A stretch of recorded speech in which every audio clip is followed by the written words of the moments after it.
செவிச்செல்வம்.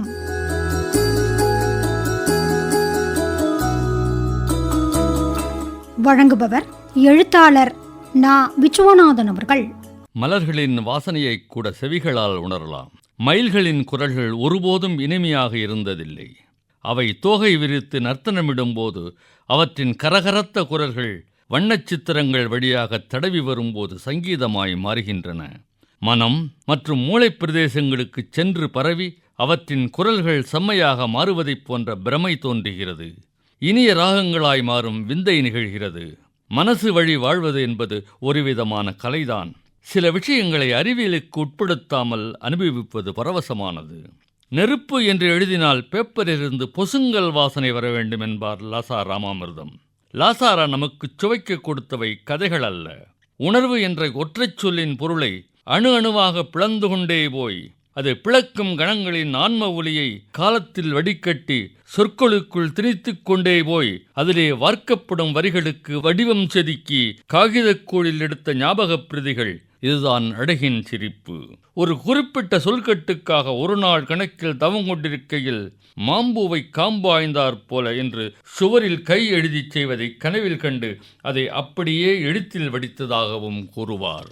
உலகமே அழகின் வடிவம்தான் என்பது லாசாரா. குன்றின் மீது நின்று கண்டேன் கோலம் என்ன கோலமே பொன் ததும்பும் மந்திவானம் என்பார் புரட்சிக் கவி பாரதிதாசன். கோலம் போட்டவள் கொஞ்சம் நிமிர்ந்தாள், காலை பருதியின் கண்கள் நடுங்கின என்று அவரே சொல்வார். காலை கதிரழகின் கற்பனைகள் பாடுகின்றேன். தங்கம் உருக்கி தழல் குறித்து தேனாக்கி எங்கும் பரப்பியதோர் இங்கிதமோ வானவெளியைச் சோதி கவர்ந்து சுடர்மயமாம் விந்தையினை ஓதிப் போழ்வார் உமையொன்று காண்பாரோ என்பதும் அவரே.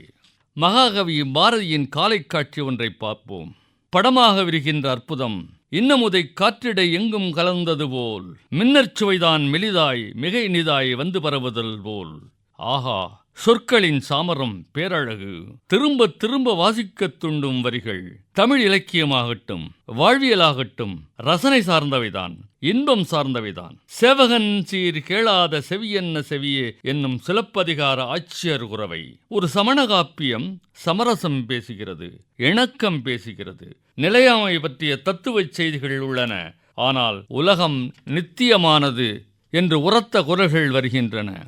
நம்பிக்கையோடு வாழ்தலின் அழகையும் அதனால் பெரும் ரம்மியத்தையும் பேசுகின்றன. பாதுகாப்பான வாழ்க்கையை உறுதி செய்யும் வாசகங்கள் என்றுமே வசீகரமானவை. பாதுகாப்பை தேடுவது என்பது உலகியலை சார்ந்திருப்பதுதான். ஒரு ரோஜா மலரைப் போல பொலிவாக வாழ்வதுதான். இந்த இரண்டு வரிகளை பாருங்கள். அருந்து மெல்லடகு ஆரிட அருந்து மென்றழுங்கும் விருந்து கண்டபோது என்னுருமோ என வெதும்பும். இல்லற அன்பு பற்றி கம்பன் சொல்கிறான் சீதை வழியாக. இது விருந்தோமல் பற்றியது மட்டுமல்ல, அன்பின் வழியதுமாகும். நின்னயந்து உரை நிற்கும் நீ நயந்து உரை நிற்கும் என்று தொடங்கும் சங்க பாடல் அற்புதமானது.